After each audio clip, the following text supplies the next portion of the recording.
కీర్తన 20 వచనం 2 చదవండి. పరిశుద్ధ స్థలములో నుండి ఆయన నీకు సహాయం చేయను గాక, సీయోనులో నుండి నిన్ను ఆదుకొనును గాక. చిన్న ప్రార్థన. పరిశుద్ధ తండ్రి, పరిశుద్ధ స్థలములో నుండి ఆయనకు సహాయం చేయను గాక, సీయోనులో నుండి ఆయన నిన్ను ఆదుకొను గాక అనే మాట మీ అందరి విశ్వాసం ఇచ్చిన మా అందరి కొరకు రాయబడిన ఈ మాట మేము ధ్యానించుకోబోతున్నాం. మీ సన్నిధి, మీ కాపుదల మాకు ఉంచి విశ్వసించిన మేమందరం మీ పరిశుద్ధ స్థలం నుంచి సహాయం పొందుకోవటానికి, సీయోనులో నుండి మేము ఆదుకొనబడటానికి సహాయం చేయండి. యేసునామమున ప్రార్థిస్తున్నాం. ఆమేన్.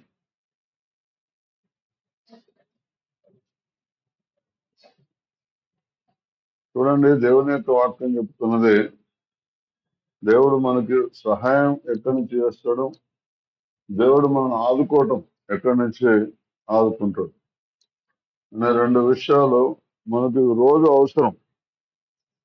ఆదుకునేవారు కావాలి ఆపద వచ్చినప్పుడు, అలాగే సహాయం చేసేవారు కావాలి అవసరం ఉన్నప్పుడు. అవసరం ఉన్నప్పుడు సహాయం చేసేవారు కావాలి, ఆపద వచ్చినప్పుడు ఆదుకునే వాళ్ళు కావాలి. ఈ రెండు ప్రతి మానవునికి అవసరం. మన ప్రధానమంత్రి గారికి, ఇప్పుడున్న ప్రధానమంత్రి గారికి అవసరం వచ్చింది, ఆదుకునేవారు కూడా అవసరం పడింది. అప్పుడు చంద్రబాబు నాయుడు గారు, నితీష్ కుమార్ గారు ఆదుకున్నారు కాబట్టి ప్రధానమంత్రి అయింది. వాళ్ళిద్దరు ఆదుకోకపోతే ఆయన కాకపోవడం. మీకు అర్థం కావటం కూడా చెప్తున్నాను. ఆపద ఏ మనుషులతో నాకు ఎప్పుడు అవసరపడదు అనుకోకూడదు. ఎప్పుడు మనం ఎవరిని తోసేస్తాం వాళ్ళతోటి అవసరం పెట్టేట్టు చేస్తారు దేవుడు. వింటున్నారా? ఎవరిని తోసేస్తామో, ఎవరిని తృణీకరిస్తామో, ఎవరు నిరాకరిస్తాం వాళ్ళతోటి అవసరం పడేట్టు చేస్తారు దేవుడు. కనుక మనం అందరితోటి కలిసిమెలిసి ఉంటూ నేర్చుకోవాలి, అందరినీ గౌరవించడం నేర్చుకోవాలి. సీయోనులో నుండి అన్నాడు. సీయోను అంటే దేవుడు కాదు. దేవుడు ఎవరిలో నివాసం చేస్తాడో వారు సీయోను. నీలో నివాసం చేస్తే నువ్వే సీయోను, నాలో నివాసం చేస్తే నేనే సీయోను. దేవుడు నివాసం చేసే వాళ్ళకే ఆదుకునే స్వభావం ఉంటుంది, సహాయం చేసే స్వభావం ఉంటుంది. ఆ దేవుడు ఎవరి విధంగా అయితే లేరో వాళ్ళ లోపల సహాయం చేసే స్వభావం కానీ ఆదుకునే స్వభావం కానీ ఉండదు. వింటున్నారా? ఆదుకునే స్వభావం కానీ సహాయం చేసే స్వభావం కానీ దేవుని జ్ఞానం లేని వారి దగ్గర ఉండదు. ఒక మనిషి మనకు సాయం చేస్తుందంటే చేయాల్సిన శక్తి ఉండి కూడా అంటే అందులో దేవుడు లేడని అర్థం. చెప్పండి. ఇప్పుడు గవర్నమెంట్ మనకు సాయం చేయట్లేదు అంటే గవర్నమెంట్ దేవుడు నడిపేయట్లేదు అని అర్థం. ఒక ధనవంతుడు మనకు సాయం చేయట్లేదు, ధనవంతుల్లో దేవుని ఆత్మ లేదని అర్థం. ఎవరైనా నేను నీకు సాయం చేయాలనుకున్నా దేవుడు నీకు చూపించిన సాయం చేస్తాను చేయట్లేదు, నాలో దేవుని ఆత్మ లేదు అని అర్థం. బైబిల్ ఏం రాసిందంటే సహాయం చేయడానికి నీకు చేతనైనప్పుడు, వింటున్నారా? సహాయం చేయడానికి చేతనైనప్పుడు సహాయం చేయకుండా ఆగొద్దు అని రాస్తున్నది. ఇప్పుడు సాయం చేయకుండా ఆగొద్దు అని రాస్తుంది. ఇప్పుడు చూడండి, మీ ఇంటికి బిచ్చగాడు వస్తాడు, మళ్ళా రాపో అని నిలబడతాడు. అవునా? అమ్మ నువ్వు మళ్ళా రమ్మన్నావు కదా అని మళ్ళీ వస్తే నీకేం పని లేదా అని కూడా అంటున్నావు. నువ్వే అన్నావు మళ్ళా రమ్మని, మళ్ళా నీకేం పని లేదా అని కూడా అంటున్నావు. జాగ్రత్తగా వినండి. ఎల్లవేళలా నిన్ను ఆదుకునేవారు, ఎల్లవేళలా నీకు సహాయం చేసేవారు ఒక దేవుడే. తర్వాత దేవుని జ్ఞానం, దేవుని ఆత్మ ఉన్న వాళ్ళే తప్ప ఎవరు చేయరు ఈ భూమి మీద. ఇంకా సొంత అన్న కూడా చేయడు, తమ్ముడు కూడా చేయడు, అక్క కూడా చేయదు, చెల్లె కూడా చేయదు, తల్లి కూడా సాయం చేయని పిల్లలు కూడా ఉన్నారు, తండ్రి కూడా సాయం చేయని పిల్లలు ఉన్నారు, ఎంతమంది ఉన్నారు. దేవుని ఆత్మ ఎవరిలో అయితే ఉంటుందో వాళ్లకు ఆదుకునే స్వభావం ఉంటుంది, వాళ్లకు సహాయం చేసే స్వభావం ఉంటుంది. వింటున్నారా? అందుకొరకే ఆ గలతి 6:8 చదవండి, 8-9 ఏమని రాస్తున్నది? సమయం దొరికిన కొలది అందరి ఎడలను మరి విశేషముగా విశ్వాస గృహములకు చేరిన వారిడను మేలు చేయదుమని రాస్తుంటుంది. చదవండి, లేదా కరెక్ట్ నెంబర్ చెప్తేనే చదువుతారా మీరు? లేకపోతే చదవరా? లేదుగా జాగ్రత్తగా వినండి. 9వ వచనం, 2వ వచనం. మనము మేలు చేయటం వెసుకకు ఎందము, మనం అనేక మేలు చేస్తూ తగిన కాలం పండుకోతాము.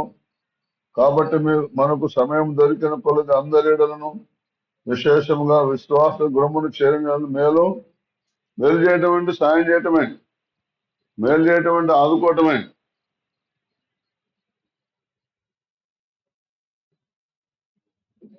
అది మాట సాయమైనా కావచ్చు, లేదా శారీరకంగా పని చేసే సాయమైనా కావచ్చు, డబ్బు సాయమైనా కావచ్చు, ఏదైనా కావచ్చు. మూడిట్లో అది అలేక మేలు చేయాలి, విసుకక మేలు చేయాలి, తగిన కాలంలో పంటకు వస్తాం. అంటే దేవుడు 41వ కీర్తనలో మొదటి వచనం రాసింది, బీదలను కటాక్షించువాడు ధన్యుడు, ఆపత్కాలం మంది యెహోవాని చదవండి. బీదలను కటాక్షించువాడు ధన్యుడు, ఆపత్కాలం మందు. చూసారా? మనం ఎప్పుడు మేలు చేసుకుంటూ పోతూనే ఉండాలి. ఈ మేలు మనకి ఎక్కడి నుంచి కలుగుతుంది అంటే పరిశుద్ధ స్థలం నుంచి, సీయోనులో నుంచి సహాయం కానీ మేలు కానీ. ఇక మిగతా ఎవరు కూడా చేయరు. ఒకవేళ కొంతమంది చేస్తారు, చేస్తే వాళ్ళు ఎలా చేస్తారంటే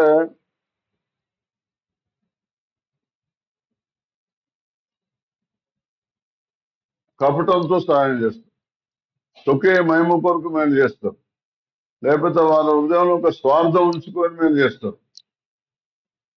ఒక విధమైన స్వార్థం, ఒక విధమైన బలహీనత లోపల ఉంచుకొని సాయం చేస్తారు కూడా. అట్లా కూడా ఉంది.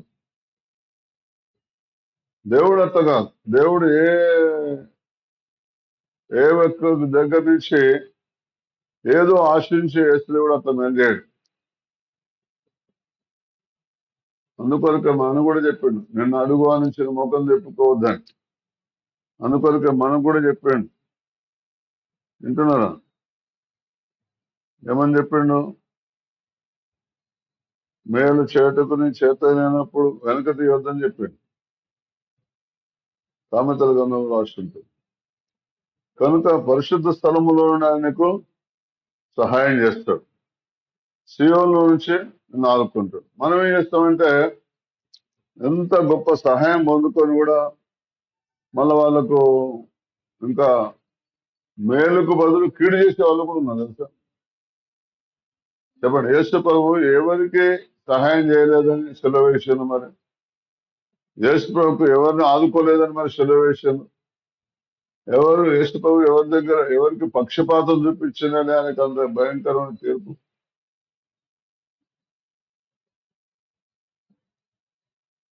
మనం ఎన్ని తప్పులు చేసినా కూడా ఆయన సహించుకుంటూ, ఓర్చుకుంటూ, తట్టుకుంటూ, తానుకుంటూ, ఇంకెన్నెన్నో బలహీనతలు మన దగ్గర ఉన్నప్పటికీ కూడా వాటిని లక్ష్య పెట్టకుండా దేవుడు నిన్ను నన్ను సహాయం చేసుకుంటూ ఆ పరిశుద్ధ స్థలంలో నుంచి, తన భక్తుల్లో నుంచి. అందుకొరకే దావీదన్న భక్తుడు అంటాడు 16వ కీర్తనలో 3వ వచనం, నేను ఇలాగ ఉన్నాను, భూమి మీద ఉన్న భక్తులే శ్రేష్ఠులు, వారు నాకు కేవలం ఇష్టం. అమెరికా దేశంలో తెలుసా, ఇప్పుడు బంద్ అయింది అనుకోండి, ఇంతకు ముందు అయితే ఇతర ప్రపంచంలోని ఇతర దేశాలకు వెళ్ళి సాయం చేసేవారు. ఎలాంటి సాయం చేసేవారంటే వాళ్ళు 10వ వంతు పాకి పని చేసే వాళ్ళు కూడా బాకీ అంటే పొద్దున్న వచ్చే బాత్రూమ్ లెట్రిన్ అడిగి పోయేటోళ్ళు అనమాట. వాళ్ళకు కూడా వేలకు వేల జీతాలు ఉంటాయి. అయితే వాళ్ళు కూడా ఇతర దేశాలకు మేము స్వార్థకు పోతున్నామంటే మిషనరీలకు పైసలు ఇస్తారు. పైసలు ఇస్తే మరి ఇక్కడికి వచ్చి బీదల కొరకు దరిద్రుల కొరకు వారు సహాయం చేయటం, రకరకాలుగా హాస్టల్ పెట్టి లేకపోతే ఇంకేదైనా వృద్ధాశ్రమాలు పెట్టి వారు సహాయం చేయటం జరుగుతుంది.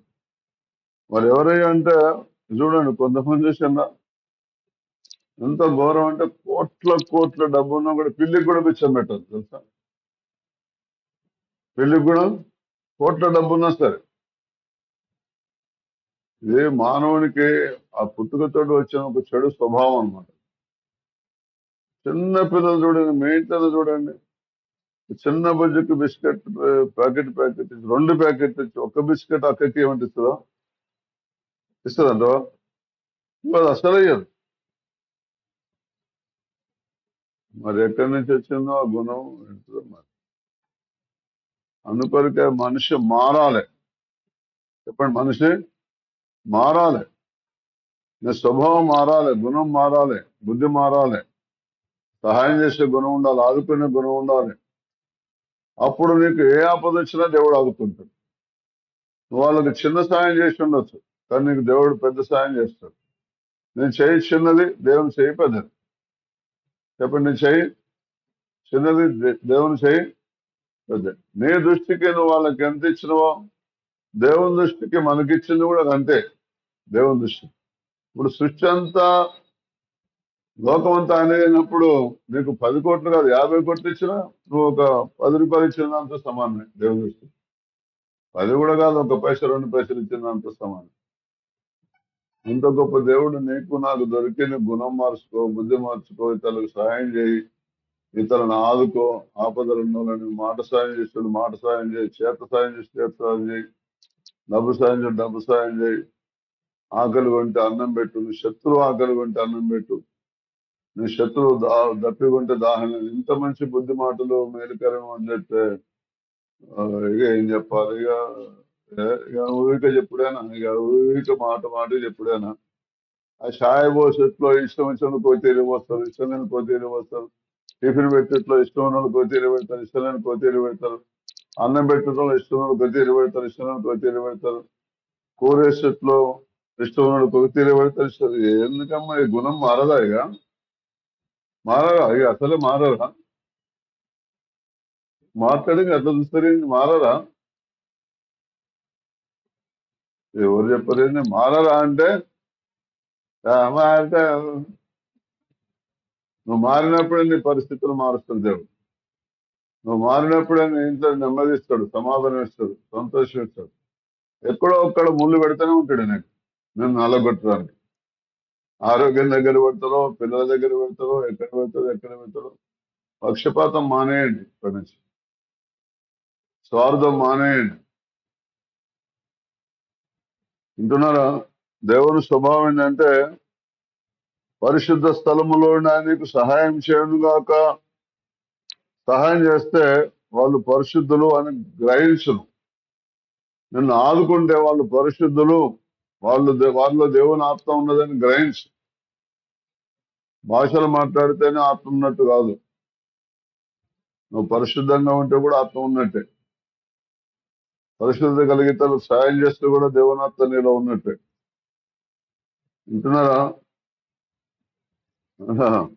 నువ్వు నన్ను ఆదుకుంటే దేవుని ఆత్మ నీలో ఉన్నట్టే, నువ్వు ఆదుకోకపోతే దేవుని ఆత్మ నీలో లేనట్టే. ఎందుకంటే ఒక సామెత, వాడు సస్తంటే కళ్ళలు ఎలిపెట్టి చూస్తాడంట, చూస్తామంటే వాడు సస్తంటే కళ్ళలు ఎలిపెట్టి చూస్తాడు, సత్యమే కదా అవ్వలేదా అని. ఎలిపెడితే తెలిసే కదా ప్రాణం తక్కువ కదులుతుంది శరీరం. చూస్తాడు ఎదుటి మనిషికి బాధ ఉంటే నిన్ను వల్ల నీ పొరుగువారిని ప్రేమించాం. నువ్వు బాధల్లో ఉన్నావు, ఎవరైనా వచ్చి నేను ఆదుకోవాలనుకుంటావా? అనుకోవా? మరి పక్కింటి వాళ్ళ బాధలు ఉంటే నువ్వు పట్టించుకో ఎందుకు? మరి ఇప్పుడు నువ్వు బాధల్లో ఉన్నావు, ఎవరైనా వచ్చి నన్ను ఆదుకుంటావు అనుకుంటావు అనుకోవా? మరి నువ్వే మరి పక్కింటి వాళ్ళు ఎరుగు పొరుగు వాళ్ళు బాధలు ఉంటే నువ్వేందుకు పట్టించుకో? మరి పట్టించుకోకపోతే నిన్ను కూడా ఒక రోజు బాధలు పడేస్తాడు, ఎవ్వరు సాయం చేయకుండా చేస్తాడు దేవుడు. అది కాదు. నేను భయంకరమైన దుర్దినాలు అప్పుల బాధతో వచ్చిన ఈ వాక్య బైబిల్ అంతా కొత్త నిబంధన మొదటి సంవత్సరం 27 సార్లు చదివిన. మరి చదవటమేనా పాటించాలని వద్దా? నేనైతే పాటించాను. ఒక్కొక్క మొట్టమొదటి కానుక 10 రూపాయలు పెట్టింది ఒక అమ్మ. దాంట్లో 2 రోజుల నుంచి భోజనం చేయని కుటుంబానికి పోవాలని ప్రేరేపణ వచ్చింది. పోయినా పోతే వాళ్ళు మాటల మీద మాట 2 రోజుల నుంచి నిన్న లేదు, ఇవాళ కూడా లేదు. వాళ్ళ మాటల్లో నాకు అర్థమైపోయింది. ఆ 10 రూపాయలలో మీ సైకిల్ మీద పోయిన తొక్కుతుంటే వాళ్ళ దగ్గర కిరాయి సైకిల్ ఇంకా 3 రూపాయలు ఉంచుకుని ఎందుకైనా మంచిది, కిరాయి సైకిల్ పంచర్ అయినా లేదని మళ్ళా ఆ పైసలు ఎక్కువ అడుగుతాడు కిరాయి కంటే అని 3 రూపాయలు ఉంచుకుని ఆటోనే ఆ రోజులో గంటకు మళ్ళీ 2-3 గంటలు అక్కడ ఉండాల్సి వస్తుందని 3 రూపాయలు ఉంచుకొని 7 రూపాయలు ఇచ్చిన. అప్పుడు 5-6 రూపాయలు 7 రూపాయలకి కిలో బియ్యం ఆ రోజుల్లో 34 సంవత్సరాల కింద. వాళ్ళ సంతోషం కాదు, అందరికీ 5-6 ఇంట్లో కిలో బియ్యం అయితే 5-6 సరిపోతాయి. నా సంతోషం ఒక పూట ఎందుకోరు. మరి నాకు అదే మొట్టమొదటిసారి కానుక ప్రజలు పెట్టడం, విశ్వాసులు పెట్టడం. నాకు ఆ 10 రూపాయలు తీసుకున్నప్పుడు ఎంత సంతోషం ఉందంటే, ఇప్పుడు నా పరిస్థితిని బట్టి ఎవరైనా లక్షిస్తే కోటిస్తే ఎంత సంతోషం, అంత సంతోషం ఉంది ఆ 10 రూపాయలు. కానీ ఆ 7 రూపాయలు వాళ్ళకు 1,00,000 కోటి కంటే ఇంకెక్కువ సంతోషమైంది. జాగ్రత్తగా ఉన్న అవసరతలో ఉన్న వాళ్ళకి వాళ్ళ ఆదుకోవటం అంటే అర్థం ఏంటంటే, అవసరతలో ఉన్న వాళ్ళని మాట సాయం కావచ్చు, చేత సాయం కావచ్చు, డబ్బు సాయం కావచ్చు, బియ్యం ఉప్పులు పప్పులు ఏదైనా కావచ్చు, ఏదైనా సరే మీరు కనుక ఇలా కనుక చేసినట్టయితే అప్పుడు దేవుడు ఏం చేస్తాడు తెలుసా? మీకు ఏదైనా అవసరం పడితే దేవుని దగ్గర పోతారు కదా. ఇప్పుడు ఏదండి హెబ్రీ పత్రిక 4:16 గనుక మనము కనికరింపబడి సమయోచితమైన సహాయం కొరకు కృప పొందినట్లు ధైర్యముతో కృపాసనమునకు చేరుదము. గనుక మనము కనికరింపబడి సమయోచితమైన సహాయం కొరకు కృప పొందినట్లు ధైర్యముతో కృపాసనమునకు. ఒకసారి రైల్లో నాకు ఎవరిదో ఫోన్ దొరికింది, అది స్విచ్ ఆఫ్ చేస్తున్నది. ఆ స్లీపర్ కోచ్ లో నాకు 5 సీట్ వచ్చింది. గవర్నర్ వచ్చి సార్ ఏమనుకోకు, నువ్వు కింది సీట్ నాదే, నువ్వు పైన నేను పైన పండుకుంటాను. సరే అని చెప్పేసి నేను కిందకి వచ్చిన ఆయన పైన పండి. ఆయన స్టేషన్ రాగానే గబ స్టేషన్ రాగానే హడావుడిగా ఆయన పండుకున్నప్పుడు ఫోన్ దారి కింద పడ్డది. గబగబ వెళ్ళిపోయాను. నేను అప్పుడేం చూడలే. నేను దిగేటప్పుడు మరి నేను కూడా కొద్దిసేపు దాని మీద ఉన్నా కదా, నా వస్తువులు ఏమైనా ఉన్నాయని పైన చూస్తే ఆయన ఫోన్ దొరికింది. నేను ఒకవేళ ఇప్పుడే స్విచ్ ఆన్ చేస్తున్నాను అనుకో, ఏమంటే ఫోన్ చేస్తాడు, ఎవరి ఫోన్ తోటి చేస్తే మళ్ళీ ఆయన కొరకు కథలు చేయాలి, ఆయనతో మాట్లాడాలి, ఇట్లా అట్లా ఏదో చెప్పాలి. అవన్నీ మళ్ళీ అది రాత్రిపూట కాదని మా బాబును, నేను బొంబాయి నుంచి వస్తున్నా, మా బాబును బస్ రైల్వే స్టేషన్ రమ్మని ఇక నాకు ఫోన్ దొరికింది. నేను ఓపెన్ చేస్తే నాతో మాట్లాడుతాడని, నేనే చేరుకున్నప్పుడు ఓపెన్ చేయి మాట్లాడితే మళ్ళీ ఆయన ఫోన్కి అప్పచెప్పని ఆయన ఫోన్ మా బాబుకి ఇచ్చి నేను డైరెక్ట్ తప్పుదండా చేస్తే ఫోన్ చేస్తే అబ్బాయి వచ్చి తీసుకొని పోయినాడు. నా ఫోన్ ఒకసారి అదేమో 5-6 వేల 4,000 5,000 ఫోన్ అయితే నాది 10-12 వేల ఫోన్ పోయింది నాకు. అదే రైలమ్మ, అదే టైప్ మళ్ళీ వచ్చేటప్పుడు. ఇప్పుడు చదవండి హెబ్రీ 4:16 గనుక మనము కనికరింపబడి సమయోచితమైన సహాయం కొరకు కృప పొందినట్లు ధైర్యముతో కృపాసనమునకు చేరదాం. కృపాసనం ఇప్పుడు ముఖ్యమంత్రి గారికి కృపాసనం, ప్రధానమంత్రి గారికి కృపాసనం, కలెక్టర్ గారికి కృపాసనం, ఎంఆర్ఓ గారికి కృపాసనం, సర్పంచ్ గారికి కృపాసనం, సీట్ల మీద కూర్చున్నారు కదా, కుర్చీ అన్నా మనం కుర్చీ కొర కొట్టాడుతున్నారని అంటాం కదా, ఆ సింహాసనం మీద కూర్చున్నారు. అట్లనే దేవుడైతే రాత్రి వాళ్ళు ఆయన కొనుకడు నిద్రపోడు, ఆయన సింహాసనం ఆకాశం ముందున్నది, ఆయన కింద నరులను కనులారా చూస్తున్నాడు, వారి హృదయాలు కూడా పరిశీలన చూస్తున్నాడు. ఎవరు ఇతరులకు సహాయం చేస్తారా వారిని నేను ఆదుకోవాలి, ఎవరు ఇతరులను ఆదుకుంటారా వాళ్ళని నేను ఆదుకోవాలి. అక్కడ మనం ఏం చదువుకున్నాం మొట్టమొదలు, గనుక మనం కనికరింపబడి ఏం చేయబడట, మనం కనికరించబడాలంటే ముందు మనకి కనికరం చూపించాలి ఇతరుల మీద. చదవండి మత్తయి సువార్త 5:7, కనికరము గలవారు ధన్యులు, వారు కనికరము పొందదురు. చెప్పండి చెప్పండి, కనికరము గలవారు ధన్యులు, వారు కనికరం ఉండరు. నీ దగ్గర కనికరం ఉంటే ఖచ్చితంగా నువ్వు కనికరించబడతావు.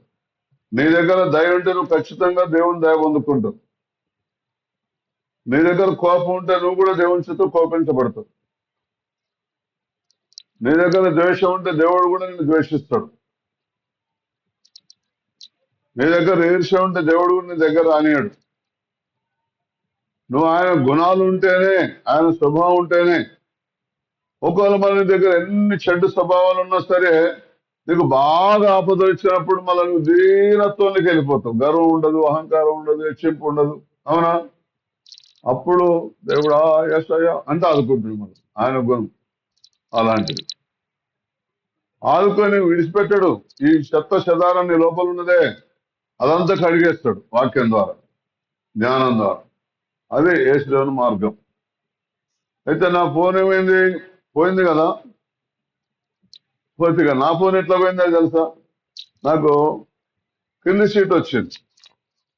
బిఎస్ఎన్ ఆలోచిస్తే సార్ ఏమనుకోవచ్చు, మా సీట్ పై నన్ను ఎక్కదు, కొద్దిగా నన్ను పైకి ఎక్కుతుంది, ఏదో పోనీ ఆడవాళ్ళు కదా అని నేను పైకి ఎక్కాను. మళ్ళీ ఒకసారి నేను వస్తుంది స్లీపర్ క్లాస్ పండుకొని వచ్చాను. అయితే నేను ఆ ఫోను తీసి అంగీకరించి దాన్ని తొలగించి ఆ ఛార్జింగ్ పెడదామని ఛార్జింగ్ తీసి జేబులో ఫోన్ పెట్టి ఆ ఛార్జర్కి పెట్టాను. పెడితే తెల్లవారుజామున 2 3 మనం బార్డర్, తెలంగాణ బార్డర్ వచ్చేసాం. బొంబాయి నుంచి వచ్చే ట్రైన్.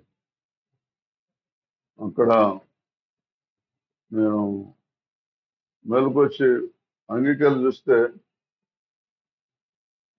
ఆ అంగి నుంచి వైర్ ఉండాలి కదా, ఛార్జింగ్ వైర్ కనబడుతుంది. కిందికి దిగాను, అందరు పండుకొని ఉన్నారు. ఈ సీట్ కింద చూసిన, ఆ సీట్ కింద చూసిన, ఆ సీట్ కింద చూసిన, ఏ సీట్ కింద చూసిన ఏది సారైనా కలిసింది. అయ్యా ఇట్లా ఫోన్ కనబట్టలేదంటే ఎంత ఎత్తుకనే లేదు. వాడొకడు ఎత్తుకొని పోయి ఇంకెక్కడ ఎందుకుంటుంది. వెంబటే ఇంకో చిన్న ఫోన్ ఉంటే మా బాబుకి ఫోన్ చేసి, ఈరోజు తాండూరులో నాకు ఇట్లా జరిగింది అని ఆయనకు ఫోన్ చేసి చెప్పాడు. మరి ఏం చేద్దాం మరి నేను దేవునితో ఉన్నా. గనుక మనము కనికరింపబడి సమయోచితమైన సహాయం కొరకు కృప పొందినట్టు ధైర్యంతో కృపాసనములకు చేరుదము. నాకు ఒకళ్ళకి ఫోన్ దొరికితే ఆ ఫోన్ను నేను వాళ్ళకి అప్పచెప్పి ఏర్పాటు చేసి అప్పచెప్పాను.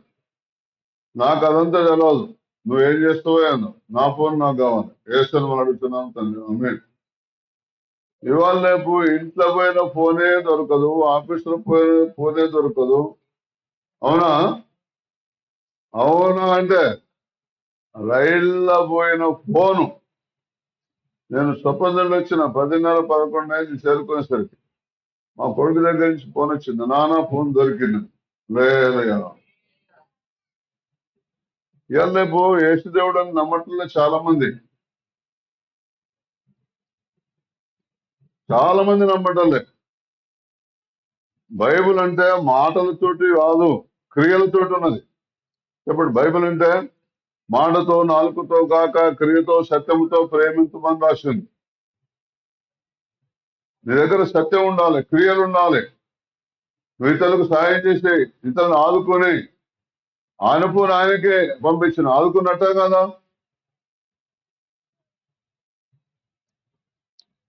ఇవాళ రేపు ఒక మనిషిని ఓరవటం లేదు, ఇష్టం వచ్చినట్టు మాట్లాడటం.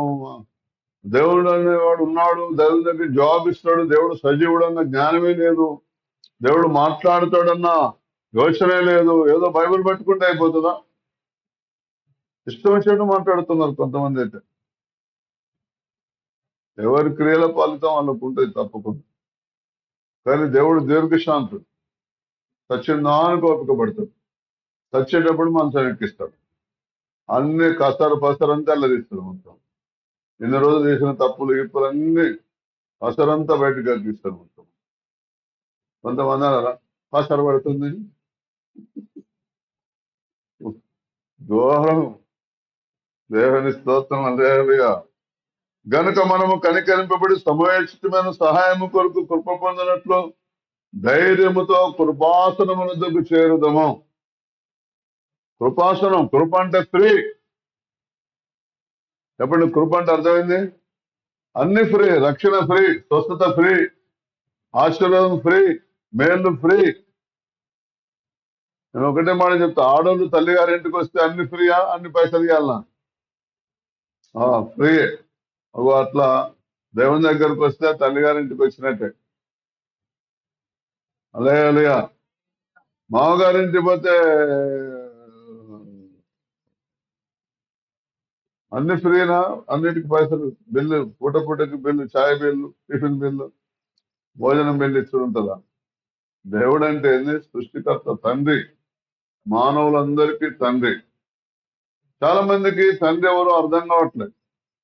తండ్రి ఎవరో నీకు అర్థం కావాలంటే ముందు కుమారుడి దగ్గరికి రావాలి. కుమారుడి దగ్గరికి పంపించింది తండ్రి. తండ్రి నీకు కనబడి పంపించడు, కనబడకుండా పంపిస్తాడు. నీ బాధలు, నీ కష్టం, నీ వేదన, నీ దుఃఖం, నీ ఏడుపు, నీ ఒంటరితనం, నీ కుమిలిపోవటం, నిన్ను మనుషులు మోసం చేయటం, నమ్మిన వాళ్ళు మోసం చేయటం, తీయగా మాట్లాడిన వాళ్ళు మోసం చేయటం, అప్పుడు నువ్వు బర్బాద్ అయిపోవటం, ఉన్నంత పోగొట్టుకోవటం, అప్పుడు నువ్వు బిక్క ముఖం వేసుకోవటం, నల్ల ముఖం వేసుకోవటం, ఏడు ముఖం వేసుకోవటం. పౌడర్ రాసినా కూడా అందం రాదు దానికి. సబ్బులు 3 సార్లు సబ్బు పెట్టి కడిగినా కూడా అందం రాదు ఆ ముఖానికి. ఎవరి బాధలు వాళ్ళకి చేసి అందంగా పని చేస్తుంది. బాధలు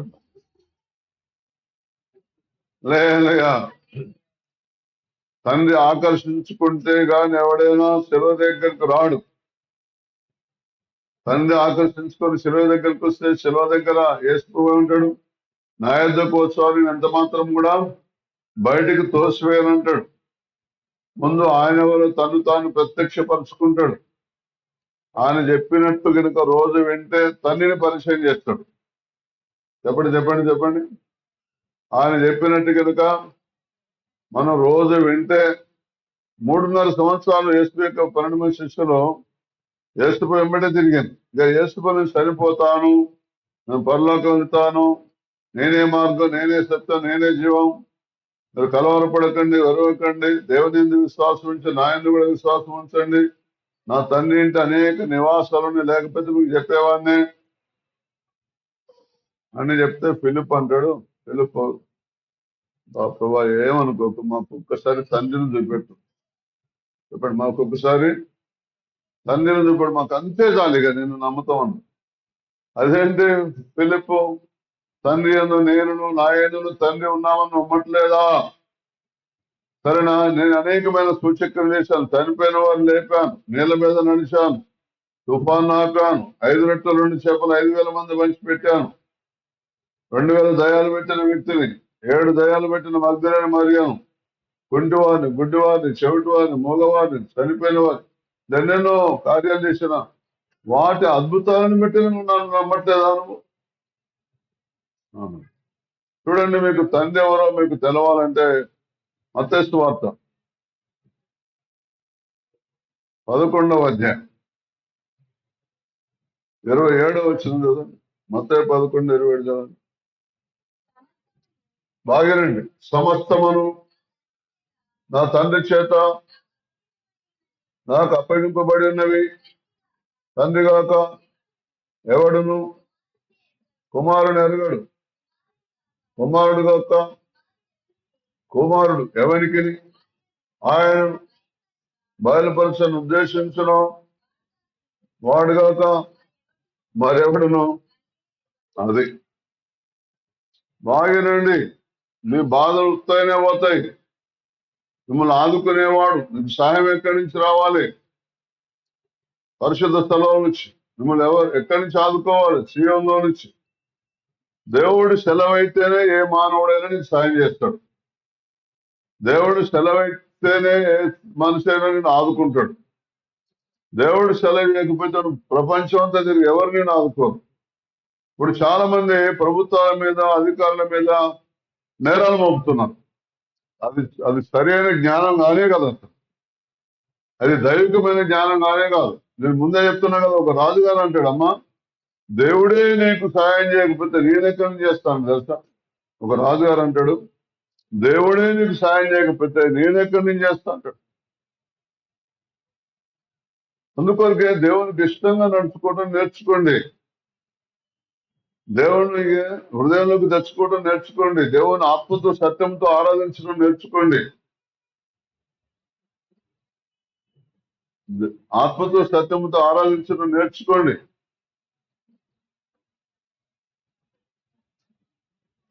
జాగ్రత్తగా వినండి, అశ్రద్ధ చేయకండి. దేవుని కృప మేము మీద ఉండదు నాకు.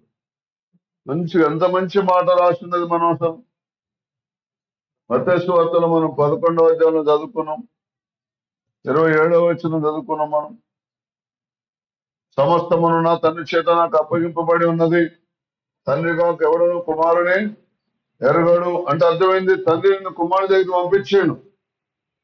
తండ్రి కాక ఎవడను కుమారుని ఎరగడని సమస్య ఎక్కడ పరిష్కారం అవుతుంది? కుమారుడి దగ్గర. ఆ నీ కొరకు ప్రాణం పెట్టిండు. ఆ నీ కొరకు పరలోకాన్ని విడిచి ఆ సింహాసనం మీద ఉండటమే విడిచిపెట్టకూడదని భాగ్యమని ఎంచుకొనక ఈ భూలోకానికి దిగి వచ్చిండు. నీ కొరకు నా కొరకు తను తానే రిక్తుడుగా చేసుకున్నాడు.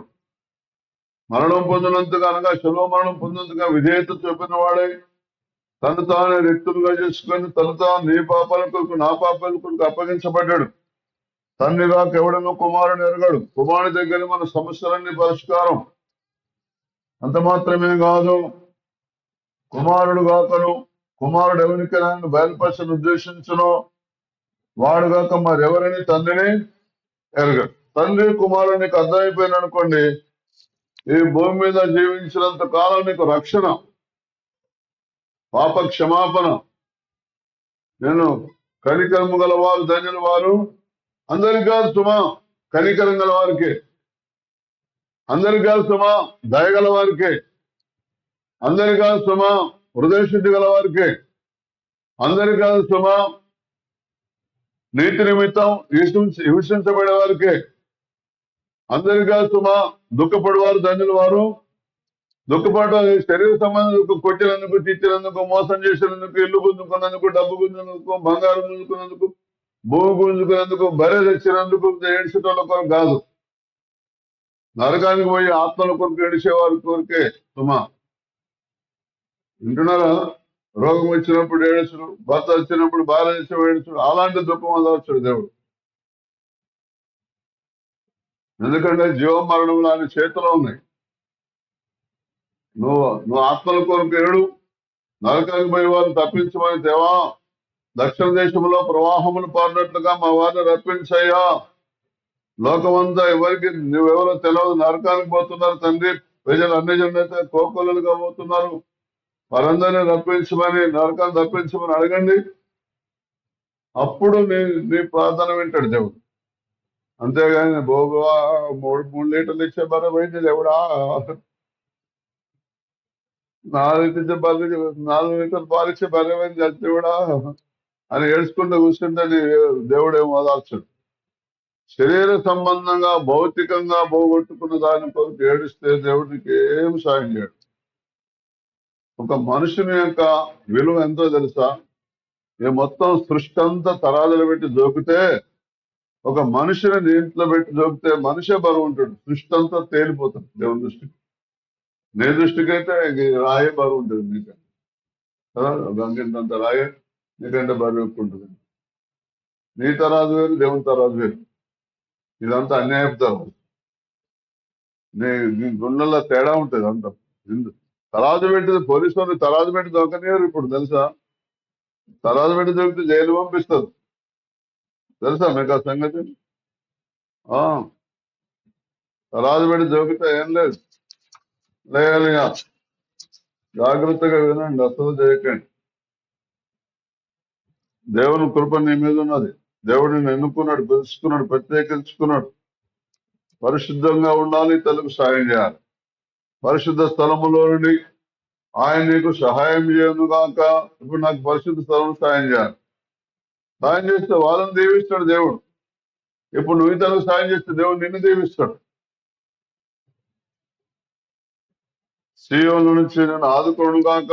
సీయోన్లో నుంచి నువ్వు సీయోన్ దేవుడి నివాసం లోపల దేవుడు ఉంటేనే నీకు దాతృత్వం అనే గుణం ఉంటుంది. ఇతరులకు దాన ధర్మాలు చేస్తే స్వకీయ మహిమకులు చేసే దాన ధర్మాలు ఉన్నాయి. స్వకీయ మహిమకులు చేసే దాన ధర్మాలకు అక్కడ పేరు రాస్తారు తెలుసా మీకు. పేరు రాసి అలానే మళ్ళా మా సంఘంలో ఏ ఫ్యాన్ మీద కానీ ఏ వస్తువు మీద కానీ ఎక్కడ కానీ పేరు రాయొద్దు అంటే అట్లా రాయొద్దు. లేయా రాస్తే అప్పుడు మీకేం ఫలితం ఉండదు అంట. లేయా వింటున్నారా? వింటున్నారా? లేయా ఎంత కానుకిస్తారో కవర్లో రాసి నా పేరేం రాస్తారు కొంతమంది. నేను అట్లా రాయొద్దయ్యా అని ఒక సంఘాన్ని దిద్దుబాటు చేశాను. ఓయ్య గారు అట్లా రాయకపోతే అసలు కానుకలే రావన్నాడు ఒక ఆయన. సరే నేను చెప్పినట్టు కొంతకాలం చేయండి. నేను చెప్పినట్టు ఒకవేళ చేస్తే పేరు రాయొద్దను కదా, అమౌంట్ వేయొద్దను కదా. నీ పేరు దేవుని తెలుసు కదా, నువ్వు ఎంత చేసిన దేవుని తెలుసు కదా, తెలుసు కదా, తెలుసు కదా. మరి ఎందుకు రాయాలి? చెప్పు. నీ పేరు తెలాలి, నువ్వు దాంట్లో ఎంత పెట్టింది కదా, మరి ఎందుకు రాయాలి అని. ఓ అయ్యా నీ పద్ధతి అయితే ఇవ్వండి, కానుకలు కూడా ఉంది. సరే నా పద్ధతి కొద్ది రోజులు చూద్దాం. నా పద్ధతి ప్రకారం నీ మాట గెలిస్తే మళ్ళీ నేను నీ పద్ధతే పాటిస్తాను. కానీ మీరు వేసినందుకు ఆశీర్వాదం రావాలా వద్దా? పైసలు ఇచ్చినందుకు ఆశీర్వాదం రావాలా వద్దా? నువ్వు ఆడబిడ్డకు చీర పెట్టినావు, చీర పెట్టినా చీర పెట్టినా చీర పెట్టినా అని 10 మంది చెప్తే నీకు ఏం ఆశీర్వాదం రాదు. వింటున్నారా? దానికి నేను 1000 రూపాయలు చీర పెట్టినా, నాకు 300 చీర పెట్టింది అని 10 మంది చూపెడితే నీకేం ఆశీర్వాదం రాదు. లేదా ఎవరి క్రియల ఫలం వాళ్ళకి వస్తుంది. నీకెందుకు 300 పెట్టంగానే నీకేం నీ కిరీటం కింద పడి బురదలు పడ్డదా? ఎవరి గుణం వాళ్ళు చూపించుకుంటారు. ఇది విశాలమైన గుణం, ఇది ప్రేమ గల గుణం, ఇది పిరికి గుణం, కపటపు గుణం. ఎవరికి ఫలితం వాళ్ళకి ఇస్తాడు దేవుడు. ఇయ్యడంటవా? మరి లేయా మరి నా ఫోన్ దొరికింది. ఎంత దొరికిందా? దొంగతనం చేసినాడు ఏం చేసిండు? రైలు ఆగంగానే గబుకు వచ్చి ఇటు చూసిండు, ఫోన్ దాంట్లో కనెక్షన్ ఉన్నది, ఓ లోపల ఉన్నది అన్న చేసిండు, అది అడబడేసిండు, తీసుకొని పోయిండు. పొద్దున్నే కళ్ళు పట్టిన 500 ఫోన్, 500 ఫోన్, 500, 10,000, 500 చూసినట్టుందా కథ. 500 ఫోన్, 500 ఫోన్ అమ్ముతున్నాడు. ఇంతలో వాళ్ళు అన్న వచ్చిండు, ఆ దొంగ వాళ్ళ అన్న.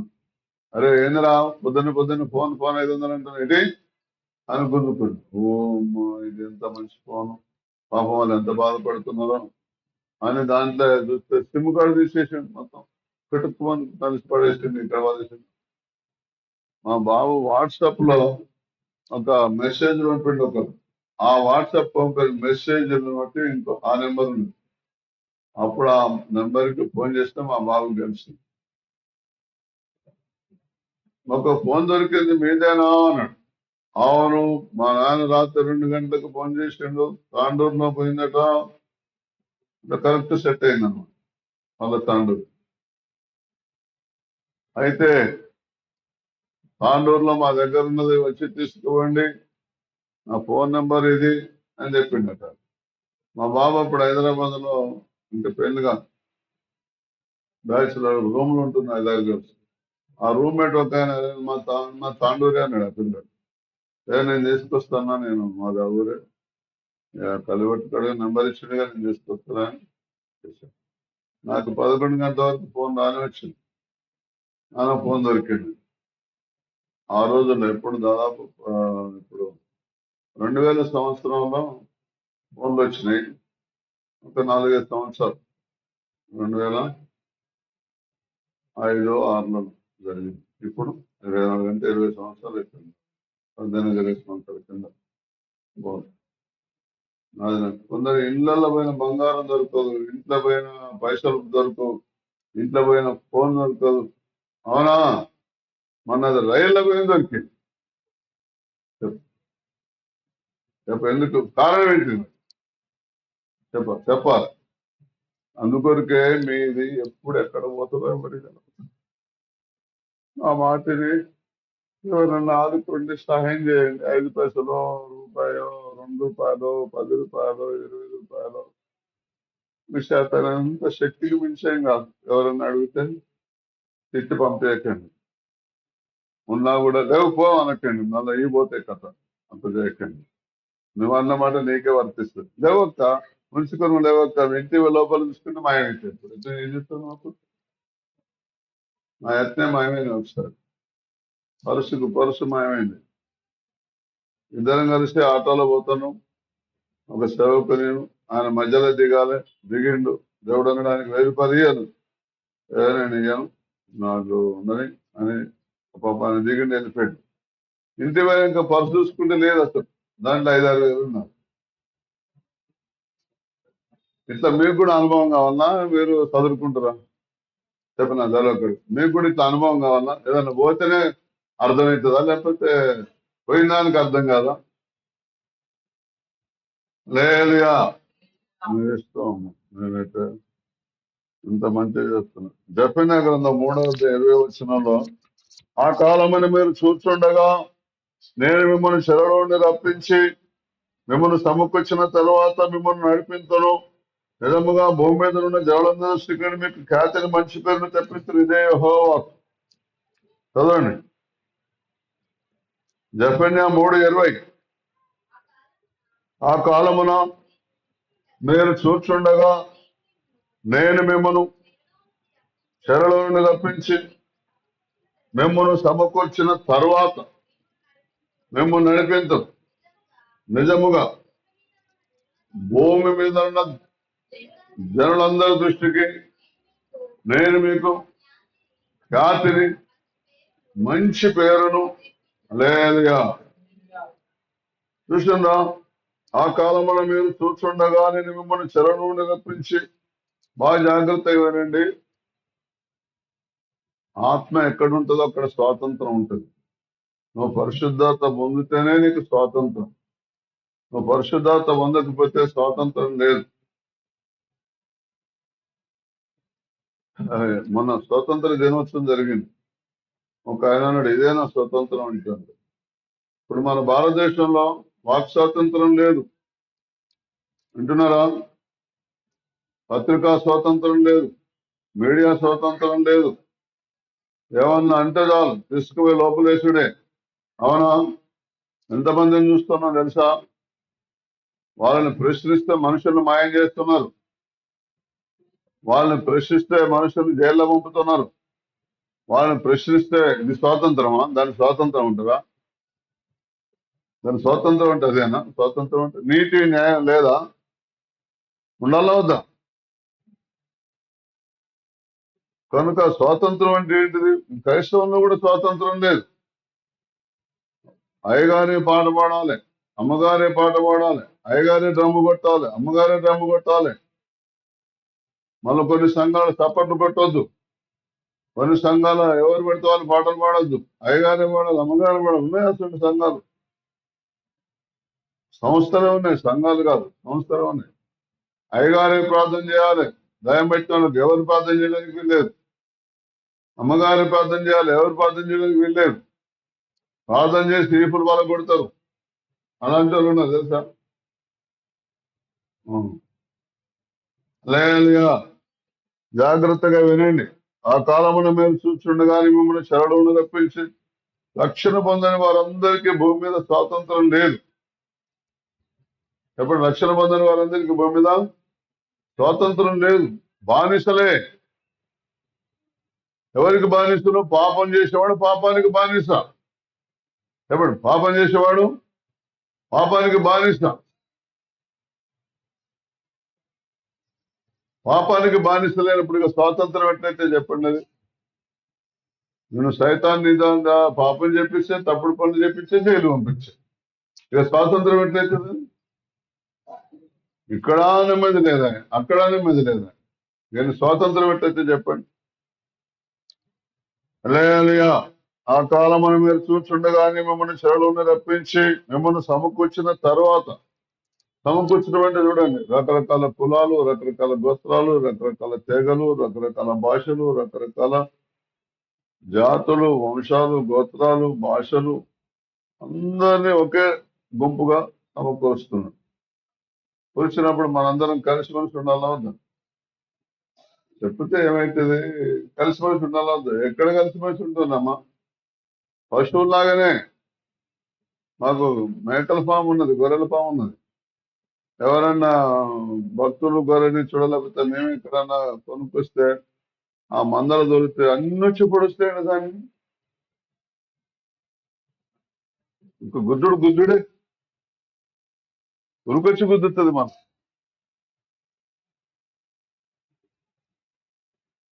లేలుగా. ఇక్కడ కూడా అంతే.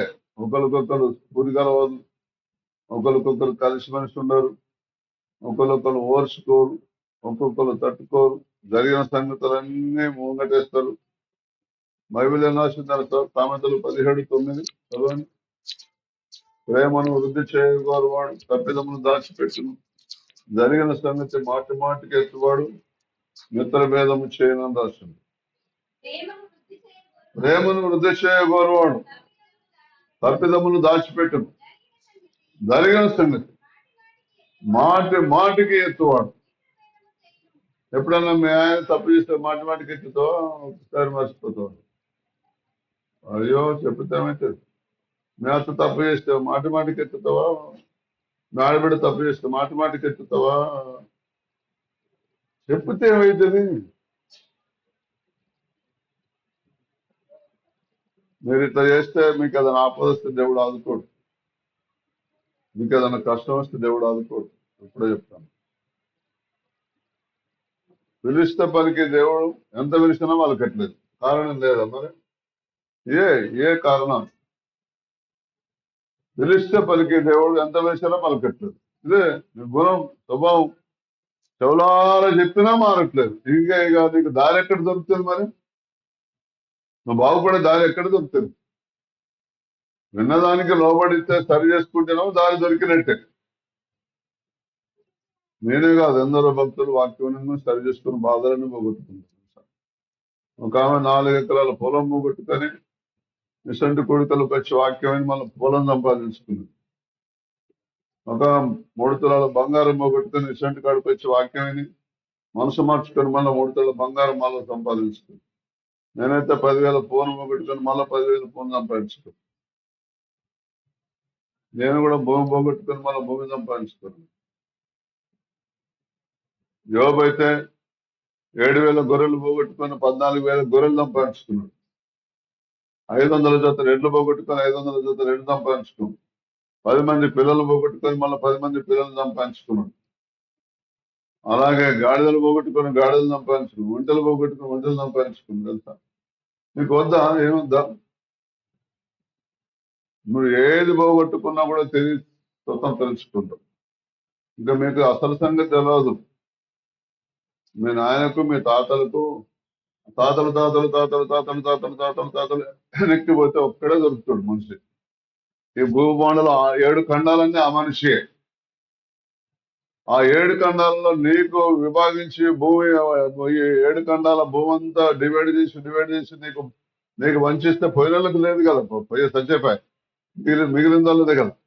ఇప్పుడు నీకు చేస్తే నీకు 20 ఎకరాలు వస్తుందో, 30 వస్తుందో, 50 వస్తుందో నీ లెక్కకు, దేవుని లెక్కలు వస్తే దాంట్లో పండిన పెసళ్ళు, కందులు, వడ్లు, ఏ ధాన్యం పండిస్తావో ఆ ధాన్యం అంతా దేవుని దగ్గర స్టాక్ ఉన్నది ఇప్పుడు నీ పేరు మీద.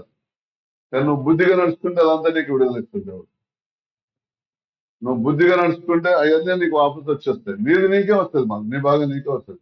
అప్పుడు నీ దరిద్రం అంతా పోతుంది. నాకు భూమి లేదు కదా, నేను ఎట్లా బాగుపడతా, నాకు చదివే లేదు కదా, చదువుకుంటేనే భాగం పెడతాడా కన్న తండ్రి?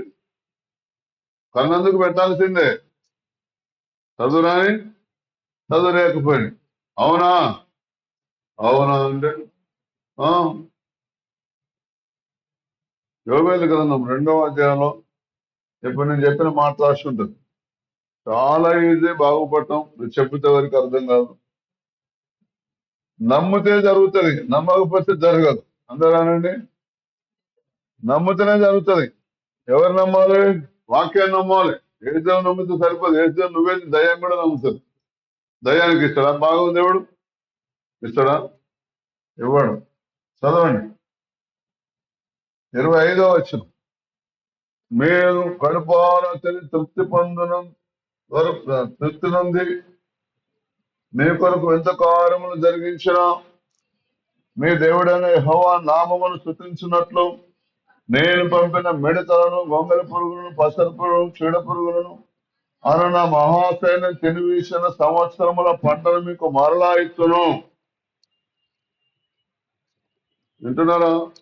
మీ పంటను తినివేయటానికి దేవుడు పసరు పురుగులు, మీరు బ్యాంకులో డబ్బు దాచుకుంటే ఎట్లా వస్తుందో అట్లా దేవుడు మీరు దాచుకునే గుణం మీకు లేదు కాబట్టి పసరు పురుగా, మెడత, చెడపురుగా వాళ్ళ పంట వేసుకున్నారు కానీ తినిపోం అన్నాడు.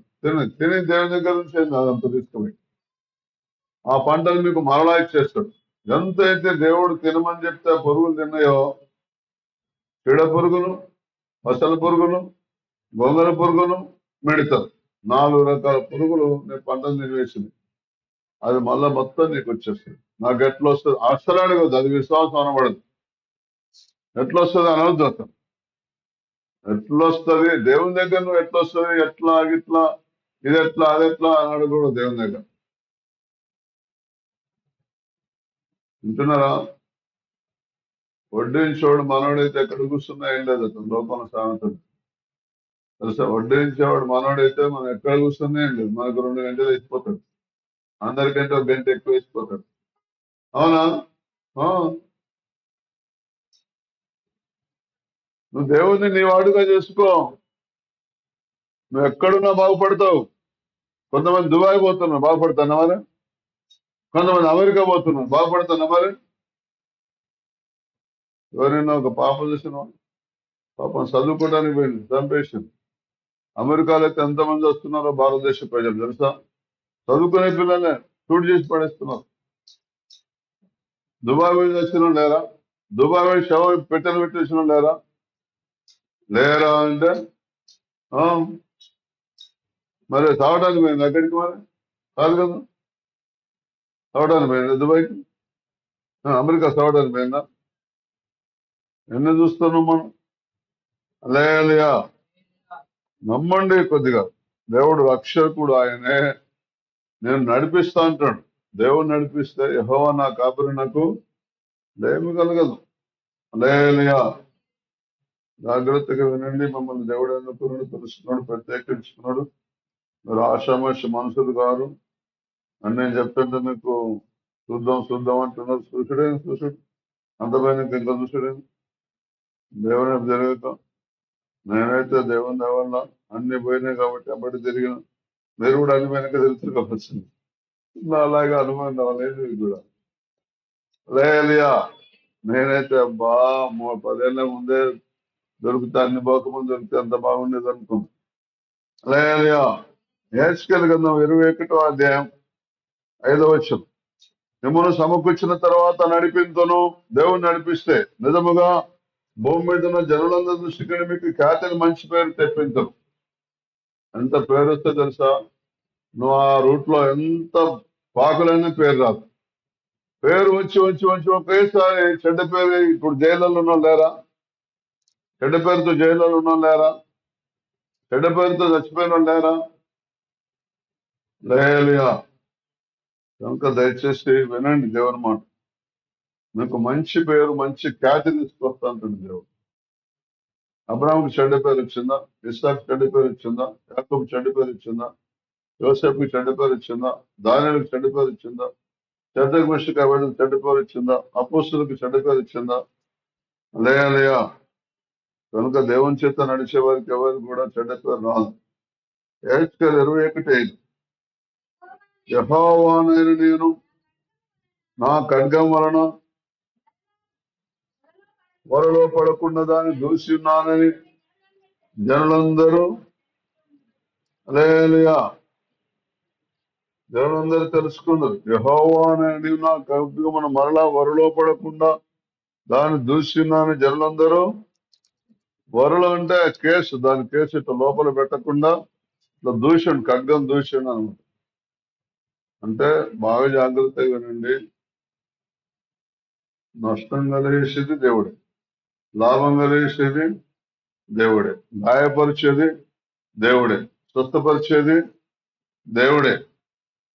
వింటున్నారా? చంపేది దేవుడే, బతికిచ్చేది. జీవమరణాలని చేతిలో ఉన్నాయి. నేను ఈ క్రియలను బట్టి నీకు ఆ ఫలితం ఉంటుంది. కనుక దయచేసి యెహోవాను నేను ఖడ్గమును మరలా వరలో పడకుండా దాన్ని దూషిస్తున్నానని జనులందరూ. అంటే దేవుని కోపమే ఇది. చెప్పండి, ఎవరి కోపం? దేవుని కోపమే ఇది అని అందరికి అర్థమయ్యేటట్టు చేస్తాడు దేవుడు. జాగ్రత్తగా వినండి, అసలు చేయకండి. మీకా గ్రంథం 7:7 ఆయనను యెహోవా కొరకు నేను ఎదురు చూచదను, రక్షణకర్తకు నా దేవుని కొరకు కనిపెట్టుకున్నాను, నా దేవుడు నా ప్రార్థన ఆలకించును. చెప్పండి, నా దేవుడు నా ప్రార్థన ఆలకించు. ఆయనను యెహోవా కొరకు నేను ఎదురు చూచదను, రక్షణకర్తకు నా దేవుని కొరకు నేను కనిపెట్టి ఉన్నను, నా దేవుడు నా ప్రార్థన ఆలకించును. కొంతమందికి నాకు పరలోకం ఉంటుందో ఉండదు,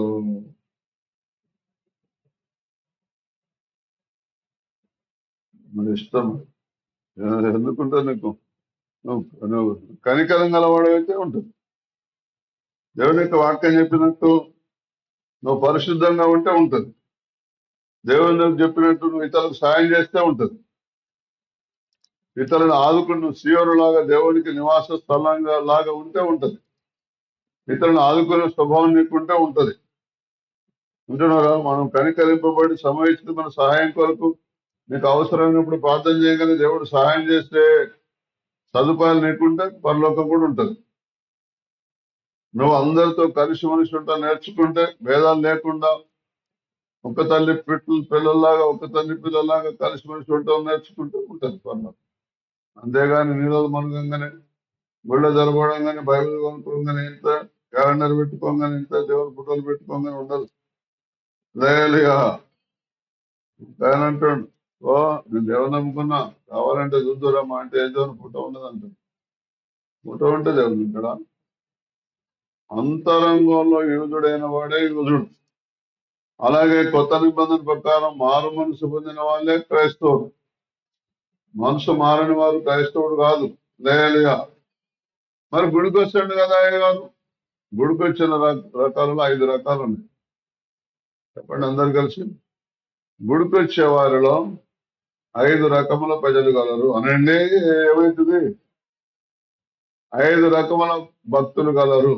మీకు తెలుసా, వరి పొలంలో పంట పండిన పంట తాలు వేరు, కటిక తాలు వేరు అనండి. తాలు వేరు, కటిక తాలు వేరు, మళ్ళీ చెత్త వేరు. దానిలో కూడా చెత్త కూడా వస్తాయి, వరి చెత్త, ఆకులు ఈకులు కూడా వస్తాయి. తూర్పాలు పెట్టినప్పుడు చెత్త ఎక్కడికో వెళ్ళిపోతుంది, కటిక తాలు కొద్దిగా దూరం పడుతుంది, కటిక తాలు కొద్దిగా దగ్గర పడుతుంది. అయినా నీకు పనికిరాదు, దేనికి పనికిరాదు కటిక తాలు. అప్పుడు కొంతమంది ట్రై చేస్తారు, దాన్ని నానబెట్టో ఉడకబెట్టో ఏదో చేయాలని ఉపాయం చేస్తారు కటిక తాళ్ళు. కటికతాలు కూడా మళ్ళా భూమిలేస్తే మొలుస్తుంది, చెట్టు మొలుస్తుంది, కానీ బక్కగా ఉంటది. అది మన మన నాటేయడానికి నారు పనిచేయదు, పని రాదు. కటికతాలు అదే మళ్ళీ కటికతాలు పోను. మళ్ళీ ఒక పక్క నీళ్లు సరిగా చేనుకు అందలేదు అనుకో, మళ్ళీ అది బియ్యం లాగానే ఉంటది. కానీ పాపం అది పరిపక్వంగా మంచి నెంబర్ 1 బియ్యం లాగా ఉండవు. ఇక మంచిగా నీరు అందిన అనుకో, మంచిగా గింజ మంచిగా బలంగా ఉండి చూడంగా నిగనిగలాడుతూ ఉంటది. లేదా ఇప్పుడు మనుషులను గుర్తుపట్టమా? జ్వరం వచ్చిన మనిషి, ఉత్త మనిషి కంతే, ఇది కూడా కంతే. ముసలి మనిషిని, పొడుసు మనిషిని అంతా గుర్తుపట్టమా? ఇది కూడా కంతే. అలాగే భక్తులు వేరు, భక్తిహీనులు వేరు, పనికిమాలిన వారు వేరు, వేషధారులు వేరు, దుష్టులు వేరు. లేయలుగా పనికిమాలిన భక్తులు అనండి, పనికిమాలిన భక్తులు, వేషధారులైన భక్తులు, దుష్టులైన భక్తులు, భక్తిహీనులైన భక్తులు, నిజమైన భక్తులు. 5 రకాలు ఉంటారు క్రైస్తవులు. ఇక పాపులలో ఒకటే రకం చెప్పండి. పాపులలో దాంట్లో కూడా 3-4 రకాలు ఉంటారు. మనస్సాక్షిని బట్టి భయపడి అబద్ధం ఆడని వాళ్ళు కూడా ఉన్నారు. మనస్సాక్షిని బట్టి అబద్ధం ఆడకుండా ఎవరైనా మోసం చేస్తే ఏమైనా పాపాన్ని ఆడైపోతాడు అని గొడవ చేయకుండా నోరు తెప్పకుండా ఉండేటప్పుడు కూడా ఉంటారు. మనస్సాక్షిని బట్టి, మనస్సాక్షి కూడా ధర్మశాస్త్రమే. మనకు మనస్సాక్షి ఇస్తాడు దేవుడు. మనస్సాక్షిని బట్టి యథార్థంగా నడుచుకున్న వాళ్ళకు కూడా పరలోకం ఉంటది. అర్థమవుతుందా మీకు? దేవుని రాజ్యంలో చేరుతారు. లేలుయా. మనస్సాక్షి ధర్మశాస్త్రం అనేది నీకు ఎప్పుడంటే దేవుని ఆత్మ ద్వారా నీకు సువార్త అందితేనే దేవుడు నిన్ను లెక్క అడుగుతాడు. దేవుని ఆత్మ లేకుండా వచ్చి చెప్తారు చూస్తున్నా కొంతమంది, నమ్ముకోండి నమ్ముకోండి నమ్ముకోండి అని. ఇప్పుడు కానిస్టేబుల్ కనుక ఎస్ఐ గారు పంపిస్తేనే నన్ను తీసుకోవడానికి రావాలి. కొత్తగా నా దగ్గర 4 పైసలు వసూలు చేయాలని నేను ఎస్ఐ గారు రమ్మంటాడు. అనుకో లేడు, ఊరికి వెళ్ళి అని చెప్పారు. మరి ఒక 100 రూపాయలు అట్లా వసూలు చేస్తూ లేరా? అట్లా వసూలు చేస్తే హైదరాబాద్ గౌరిగూడ బస్ స్టేషన్ లో బిల్లలు పెట్టుకున్నాడు పోలీసులు. ఎస్ఐ అని పట్టుకున్నారు. దొంగ ఎస్ఐ అని తెలుసా? దొంగ ఎస్ఐలే అన్నింటిలో దొంగలు ఉన్నారు తెలుసా నీకు? గమ్మత్తున్నారు. రేపు చూడు ఇంకా ఒక 2-3 నెలలు ఎన్ని రకాల దొంగలు బయటపడతారు. ఎన్ని రకాల దొంగ డాక్టర్లు ఉన్నారు. వింటున్నారా? ఏం చెప్పాలి? పెద్ద ఉన్నారు. దీంట్లోనే ఉండగలేదు, దాంట్లో ఉండడం గొప్పతనమా? దేవుని సంఘం అన్న దాంట్లోనే ఉండగలేదు. ఇదంతా నీకు యేసు పరలోకంలో పెళ్లి విందులో అందరిని చెక్ చేస్తుండే ఒకరికి పెళ్లి వస్త్రాలు, సహోదరుడా నీ పెళ్లి వస్త్రాలు ఎక్కడా? పెళ్లికి వస్త్రాలు కుట్టించిన కదా అంటే వాడు మౌని అయిపోయింది. వీళ్ళు కాలు చేతులు కట్టి కింద పడినాను, నరకాలు పంపండి. మరి అక్కడికి ఇక్కడ వెళ్ళిండే దొంగ పాస్పోర్ట్లో కూడా దొంగ పాస్పోర్ట్ ఉన్నాయట. అన్నింటిలో దొంగ, నోట్లలో దొంగ నోట్లు ఉన్నట్టే పాస్పోర్ట్లో కూడా దొంగ పాస్పోర్ట్. ఆ మధ్యన పోయిన సంవత్సరం తెలుసా, పార్లమెంటుకు లోపలికి ఎవరు పోవడానికి వీల్లేదు. కానీ ఒక ఆయన పార్లమెంట్ లోపలికి అంగమ చేశాడు. లేదా జాగ్రత్తగా వినండి, అసలు చేయకండి. అక్రమం చేసిన వాళ్ళు ఎంతో మంది బ్యాంకు మేనేజర్లు, అక్రమం చేసిన వాళ్ళు ఎంతో మంది రకరకాల ఆఫీసర్లు, చైర్మన్, ఎన్ని రకాలుగా చూస్తున్నాం మనం. ఇక దీంట్లోనే ఉండలేదు, దాంట్లో ఉండటం ఇదేగా వాళ్ళది. అదే దారే అదే. అసలు మనం నీతిమంతులం, భక్తిపరులం, యథార్థవంతులం, సత్యవంతులం, నేనే మార్గం, నేనే సత్యం, నేనే జీవం అన్నదంటేనే రకరకాల లోపాలు ఉన్నాయి. లేయలుగా మీరు దాంట్లో ఉండకూడదు. ఆయనను యెహోవా కొరకు నేను ఎదురు చూచెదను, నా రక్షణకర్తకు దేవుని కొరకు నేను కనిపెట్టుకున్నాను. నా దేవుడు నా ప్రార్థన నీ ప్రార్థన వినాలి దేవుడు. నువ్వు దేవుని దగ్గర కనిపెట్టుకోవాలి. కనిపెట్టుకోవటం అంటే ప్రార్థన చేయటం కాదు.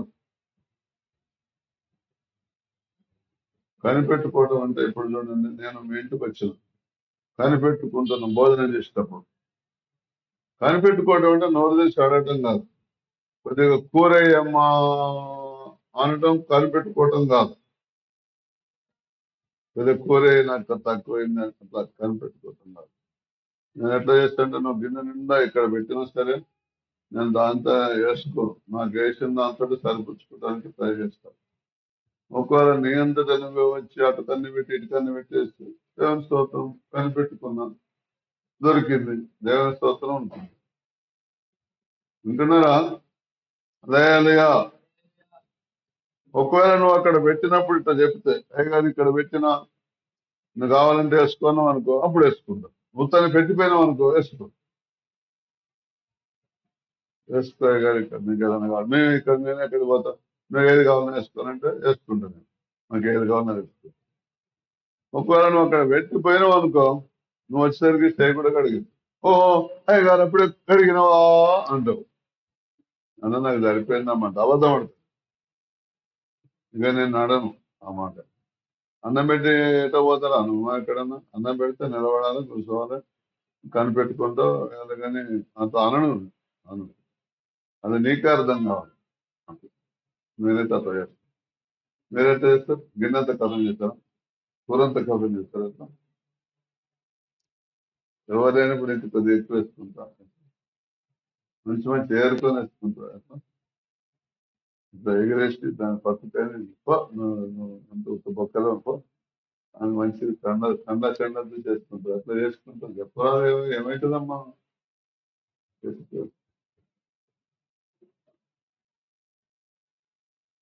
సామెతలు 10:28, నీతిమంతుల ఆశ సంతోషం పుట్టించును, భక్తి నాశ భంగమైపోను. ఇట్లా నీతి కనుక పాటిస్తే,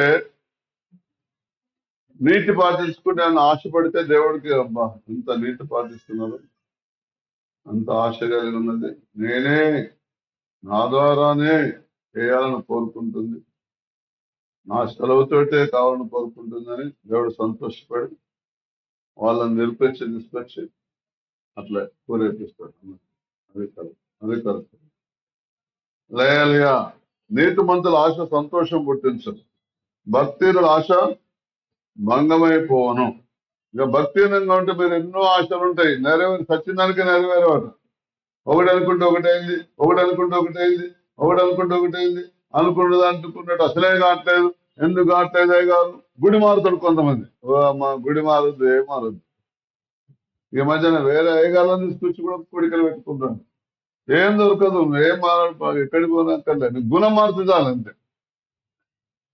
నీ స్వభావం మారాలి, నీ నడవడి మారాలి, నీ ప్రవర్తన మారాలి, వాక్య ప్రకారం ఉండాలి, అన్ని నీ దగ్గరికి వస్తాయి, ఎక్కడికి పోనక్కర్లే. హల్లెలూయా. నీతిమంతుల ఆశ సంతోషం. నీతిమంతులు అంటే అర్థమైంది, దేవుని ఆలోచన ప్రకారం నడిచే వారందరూ నీతిమంతులు. దేవుని ఆలోచన ప్రకారం నడు, నువ్వు లోపల ఆశ పెట్టుకో, దేవునికి సంతోషమే. నేను చెప్పినట్టు వింటున్నాడు. 103వ కీర్తన 6వ వచనం, యెహోవా నీతికలను జరిగించుచు బాధింపబడే వారందరికీ న్యాయం తీర్చునని రాసింది. యెహోవా నీతికలను జరిగించుచు బాధింపబడే వారందరికీ న్యాయం తీర్చును. హల్లెలూయా. ఫిలిప్పీ 4:4, ఎల్లప్పుడూ ప్రభునందు ఆనందించుడి, మరలా చెప్పుదును ఆనందించుడి. అసలు క్రైస్తవులు అంటే ఎప్పుడు సంతోషంగా ఉండాలి.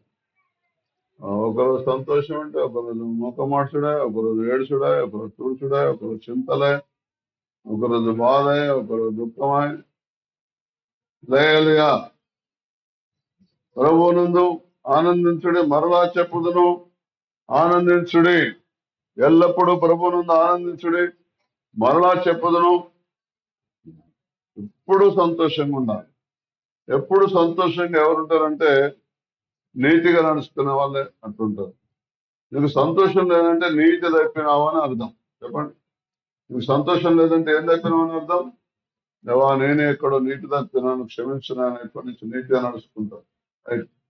మళ్ళా నువ్వు రైలు పట్టాలు ఎక్కినట్టే, బండి పట్టాలు ఎక్కినట్టే, నువ్వు నీటి తప్పితే యాక్సిడెంట్ రైలు డబ్బాలని కింద పడ్డట్టు. ఇంటి తప్పిన అనుకో ఇక రైలు యాక్సిడెంట్ అయ్యి డబ్బాలు కింద పడ్డట్టు అందరికీ నీ ద్వారా నీ కుటుంబం కాదు, నీ వంశం, నీ బంధువులు, దూరస్తులందరికీ చిక్కే నీ ద్వారా. అదే నువ్వు నీతిగా పాటిస్తే నీవు నీ బంధువులు, దూరస్తులందరికీ ఆశీర్వాదం. అందుకొరకే దేవుడు ఒక్కొక్క వంశం నుంచి ఒక్కొక్కరు పిలుస్తున్నాడు. ముందు దావీదుని పిలిచాడు వాళ్ళ ఇంటి నుంచి, ముందు యోసేపుని పిలిచాడు ఆ 12 మందిలో నుంచి, ఆ 8 మందిలో నుంచి దావీదుని పిలిచాడు, ఆ 12 మందిలో నుంచి యోసేపుని పిలిచాడు, ఆ ఇద్దరిలో నుంచి యాకోబుని పిలిచాడు. వింటున్నారా? అబ్రాహాముకు 8 మంది కొడుకులు, ఇస్సాకును పిలిచాడు, 8 మందిలో ఇస్సాకును పిలిచాడు. అబ్రాహాము కూడా అన్నదమ్ములు చాలా మంది. లోతు ఎవరు? వాళ్ళ అన్న కొడుకు. లోతు ఎవరు అనుకుంటున్నారు? వాళ్ళ అన్న కొడుకు. కానీ అబ్రాహాముని పిలిచాడు. పిలిచిన వాళ్ళు ఎలా ఉండాలి? నీతిగా నడుచుకోవాలి. అబ్రహాము దేవుడిని నమ్మను, అది అతనికి నీతిగా ఎంచబడను. నువ్వు కనికరం చూపించను, అది దేవుని దృష్టికి నీతిగా ఎంచబడను. ఇప్పుడు ధర్మవరం సంఘస్థులు పరిశుద్ధంగా ఉండని వారు నీతిగా ఎంచబడరు. ఎట్లుంటే పరిశుద్ధంగా ఉంటే వారు సీయోను లాగా నన్ను చేర్చుకునే హృదయంలోనికి వారు ఎల్లప్పుడూ ఆనందిస్తారు అంటారు. సమయోచితమైన సహాయం కొరకు కృప పొందడం ధైర్యంతో కృపాసనందుకు వచ్చాను. అప్పుడు మీరు నీతిమంతులు అనబడతారు. దేవుని దగ్గర రాకుండా మనుషుల దగ్గర పోయిననుకోండి నీతిమంతులు కాదు. ప్రభుత్వం దగ్గర పోయిననుకోండి నీతిమంతులు కాదు. ఎవరు సాయం కోరుకున్నారనుకోండి నీతిమంతులు కాదు. దేవుని సాయం కోరుకుంటేనే నీతిమంతులు. దేవుడు ఆదుకున్న వాళ్ళే నీతిమంతులు. వింటున్నారా? మనుషులు నమ్ముకుంట కంటే ఇది తెలుస్తుంది, రాజు నమ్ముకుంట కంటే ఇది తెలుస్తుంది. ప్రార్థన చేసుకున్నాం, కళ్ళు ఉంచండి, కళ్ళు ఉంచుతుంది. హల్లెలూయా. పరిశుద్ధ స్థలములో ఆయనకి సహాయం చేయను గాక, సీయోను నుంచి నన్ను ఆదుకొను గాక. గనుక మనము కనికరింపబడి సమయస్తున్న సహాయం కొరకు కృపపొందుడు ధైర్యంతో కృపాశ్రమనందుకు చేరుదము. ఆ కాలంలో మీరు చూచుండగా మిమ్మల్ని చెరలోండి రప్పించి మిమ్మల్ని సమర్పించిన తర్వాత మిమ్మల్ని నడిపించను. నిజముగా భూమి మీద ఉన్న జనులందరి దృష్టికి మీకు ఖ్యాతిని మంచి పేరు తెప్పించను. ఏంది చదువుకున్న కూడా లేదు, పిహెచ్డీలు చేసిన వాళ్ళకు కూడా, డాక్టర్లకు కూడా లేదు, అంత మంచి పేరు దేవునికి తీసుకొస్తాడు. నువ్వు ప్రజల మధ్య ఉన్నావు, బాధల మధ్యలో ఉన్నావు, నిరుపేదల మధ్యలో ఉన్నావు, దరిద్రుల మధ్యలో ఉన్నావు, అపవాది చేత పీడింపే వారి మధ్యలో ఉన్నారు. మీకు మంచి పేరు త్వరగా వచ్చేస్తుంది. ఆయనను యెహోవా కొరకు ఎదురు చూస్తున్నాను, రక్షణకర్తగా నా దేవుని కొరకు కనిపెట్టుకుందును. నా దేవుడు నా ప్రార్థన ఆలకించును. దేవుడిని ప్రార్థన ఆలకిస్తాడు. నీతిమంతుల ఆశ సంతోషం పుట్టించును, భక్తి ఆశ భంగమైపోను. నువ్వు నీతిగా ఉంటే నీ ఆశ దేవునికి సంతోషం. సంతోషం అంటే నీ సమస్య పరిష్కారం అయినట్టే. ఇంకంత మాత్రమే కాదు, భక్తిహీనుల ఆశ భంగమైపోను. నువ్వు భక్తిహీనంగా ఉంటే నువ్వు ఆశను భంగం చేస్తుంది దేవుడు. ఎల్లప్పుడూ ప్రభువునందు ఆనందించడం, మరలా చెప్పుదని ఆనందించండి. ప్రార్థన. మీలో ఎవరైనా ప్రేరేపించకుండా ప్రార్థన చేయండి, ప్రార్థన చేయండి. ఎవరైనా ఆలస్యం చేయకండి.